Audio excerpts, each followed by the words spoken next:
Welcome participants to this new 14 days lecture series on literature across the ages, literary schools and movements. This lecture series will be spanning over for the next 14 days, and we are in for a very exciting series of movements and schools that our distinguished resource persons will be speaking. Overall, we have around 76 schools and movements that we will be discussing in the next 14 days. And it's a very proud honor and privilege for all of us to announce the fact that this is one of its kind of lecture series that has been organized so far. So thank you for being, one of the participants. Thank you for registering for this course. And on behalf of Team Dad Voyage, we wholeheartedly welcome our distinguished speaker and erudite scholar, Dr. Sheela P. Karthik. Thank you, ma'am, for accepting our honor. It's an honor to introduce you to the participants. Dr. Sheela presently is an associate professor of English working in the Madura College, Madurai, Tamil Nadu. She has 24 years of teaching and research experience. Her areas of specialization are comparative literature, Canadian literature, feminist criticism, and research methodology. So far, 8 PhD scholars and 30 MPhil scholars have successfully completed their research under the able guidance of Dr. Sheela P. Karthik. She has authored so far 1 book, edited 3 books, and has published more than 20 research articles in various national and international journals. On behalf of Team Dad Voyage, it's an absolute honor and pleasure to welcome you, Dr. Sheela, ma'am. Thank you so much for accepting our invitation. The platform is all yours, ma'am. Thank you. At the outset, I would like to thank Dr. Saikesh Banerjee, the organizer of the 14 days online lecture series titled Literature Across the Ages, Literary Schools and Movements. And I'm really privileged to be part of this series. Like the topic given to me is Renaissance 1. So I had the privilege of preparing on this. I was able to recollect many things, what all I learned as a student, what all I taught to my students. So I was able to compile all these things. And it is a good venture actually done by Dr. Banerjee. You have been helping students to prepare for their national level tests. Apart from that, for many of us teachers, it is like refreshing our own knowledge because we specialize in different areas, and going back to topics like Renaissance, the one, it is really interesting, and I was very happy. So to my presentation, and already I have been introduced. I'm Sheela Karthik, Associate Professor in English, working in the Madura College, Madurai, Tamil Nadu. And I'm going to talk on 4 things. Number 1 will be Scottish Chaucerians. Number 2, university wits. Number 3, comedy of humors. And number 4, mask. Professor, hope my screen sharing is going fine. Yes, ma'am, absolutely. Okay, thank you.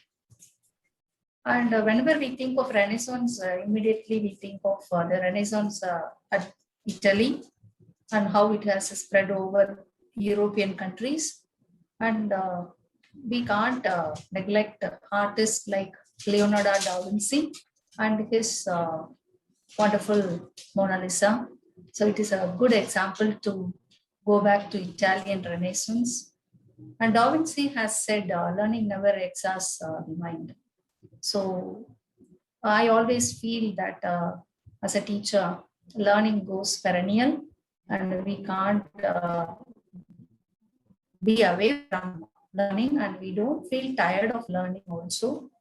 So Renaissance has brought in learning to the European countries in a very different way, in a new way.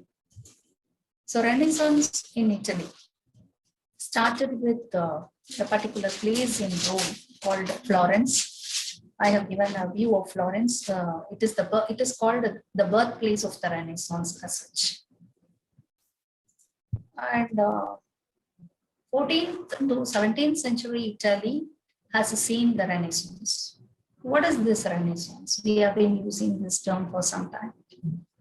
Renascimento, which means rebirth or revival. So that is a revival of learning. So Da Vinci also rightly said, learning never exhausts the mind. So revival, new learning happened, and it started from Florence at Rome. It is actually a broad intellectual movement. It is known for its cultural achievements. And Toto, there is the rise of the artist as genius. So artists, not only painters, because I have given the example of Da Vinci, don't restrict yourself to painting artists alone. Artists included literary personalities too. Culturally, there was a great change, transformation. It is actually called a transition.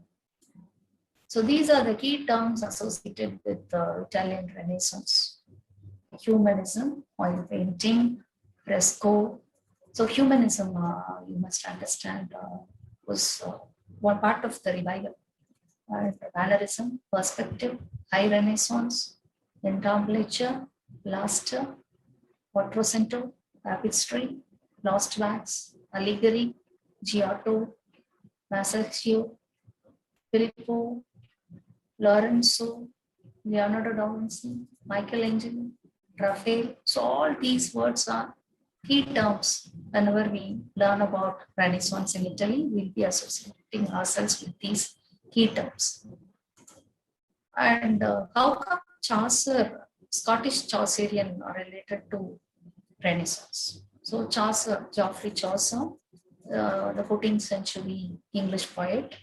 We all know he's called the father of English poetry. And Chaucer's life is very interesting.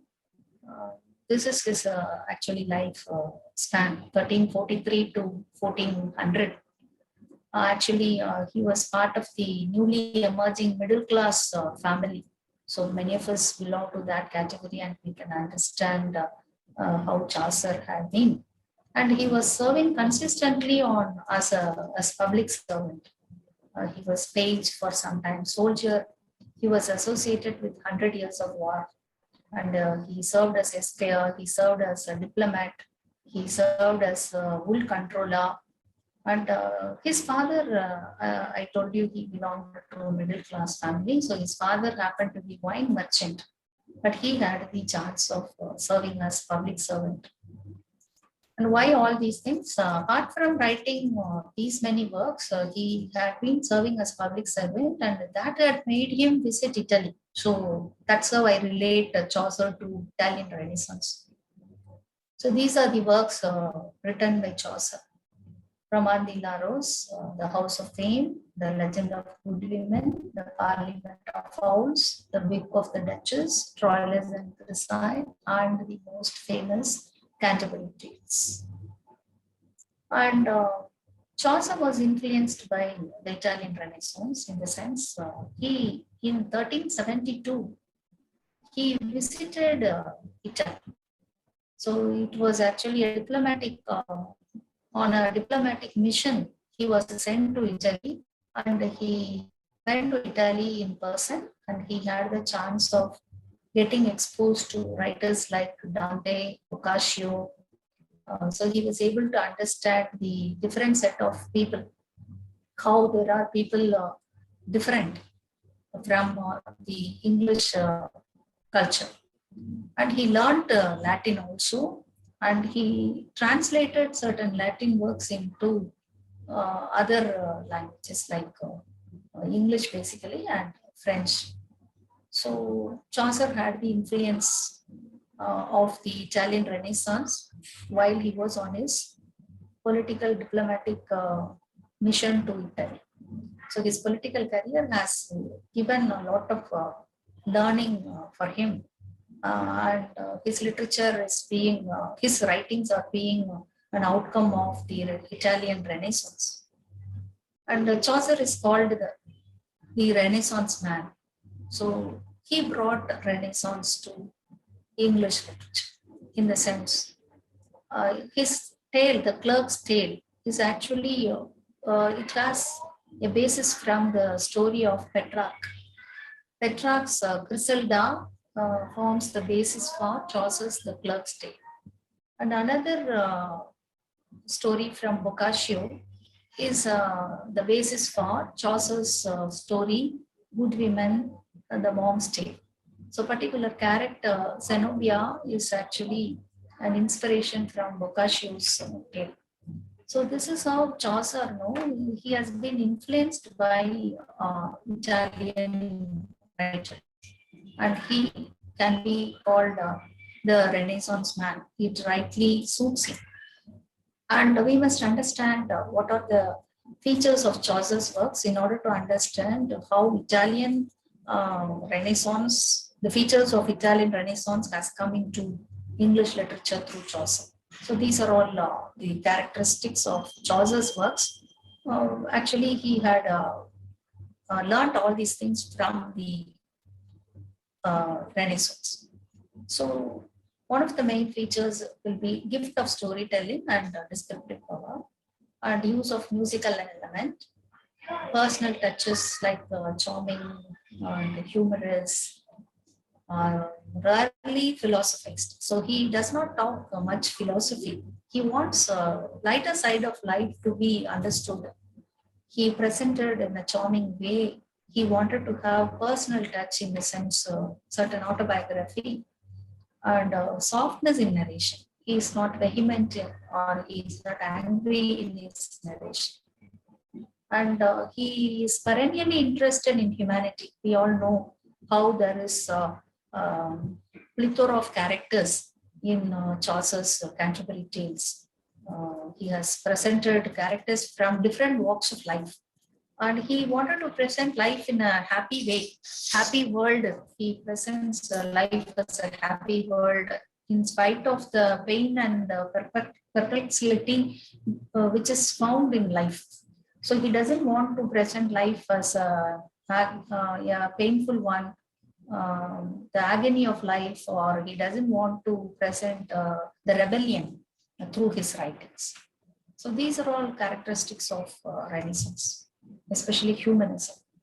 Okay, Chaucer has brought in the influence on other writers of his times and his followers. And there are two groups of people who have been influenced by Chaucer. One group is called English Chaucerians. They are all English writers who are influenced by Chaucer. Another group is called Scottish Chaucerians. They are Scottish people, Scottish like poets from Scotland who are influenced by Chaucer. The first group contains writers like Thomas Auchley, John Lydgate, John Skelton, Stephen Harris, Alexander Barclay. Like John Lydgate, he was influenced by Chaucer, and in turn, he influenced many of the Scottish Chaucerians also. So in that way, John Lydgate is an English Chaucerian who has influenced Scottish Chaucerians too. So under Scottish Chaucerians, we have five poets: James I, William Dunbar, Gavin Douglas, Robert Henryson, David Lindsay. So we are going to see all these five. That is our focus. Scottish Chaucerians, the name was given to the 15th to 16th century Scottish poets who were influenced by Chaucer and his follower John Lydgate. So both of them have influenced these poets. So one of the influences will be the rhyme scheme, rhyme royal. This is a 7-line stanza of iambic pentameter with the rhyme scheme AB, AB, B, C, C. And this is used by Chaucer and other medieval poets. Later on, these were followed by the Scottish Chaucerian poets too. So the first one, King James I, His period is 1394 to 1436. And these are the works by King James I. The Ballad of Good Counsel, Christ Kirk on the Green, The King's Choir, Demonology. Demonology is all about witches. He has written this book, and this book had formed a basis for Shakespeare's Macbeth. So in Shakespeare's Macbeth, we have witches, reference to witches. We have characters of witches. So demonology has given the basis for Shakespeare's play. So the third one, the King's Squire, we are going to see elaborately. The basic features of King James for the first writings will be basically he is satirical in nature and he had written ballads. These are all Renaissance features which were adopted through Chaucer.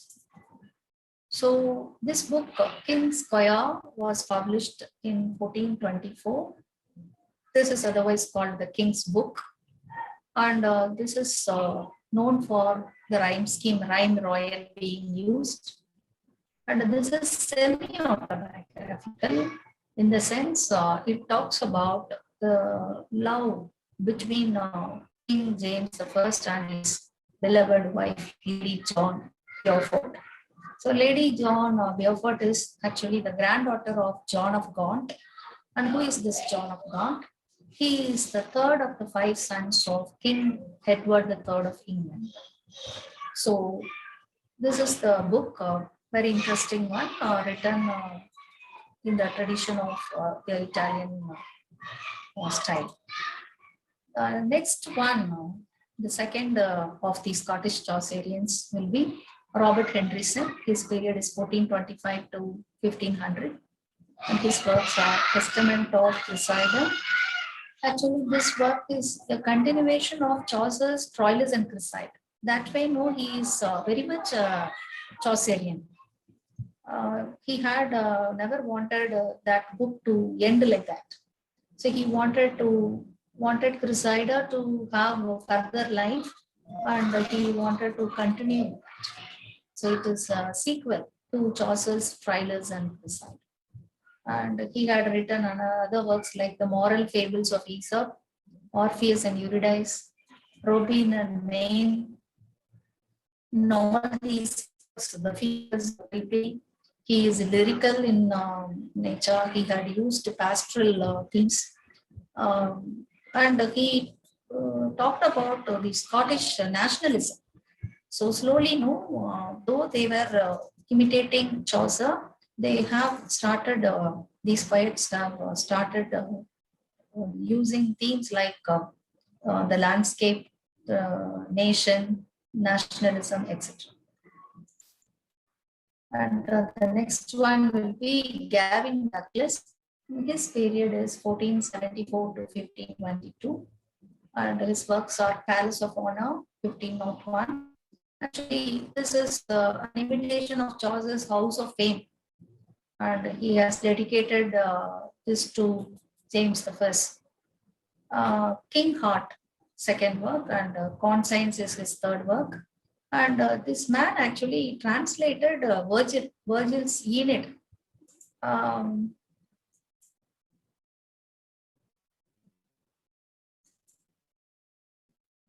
So this is the very first English translation of Virgil's Aeneid. Encodas, that is the title. It is being appreciated by many.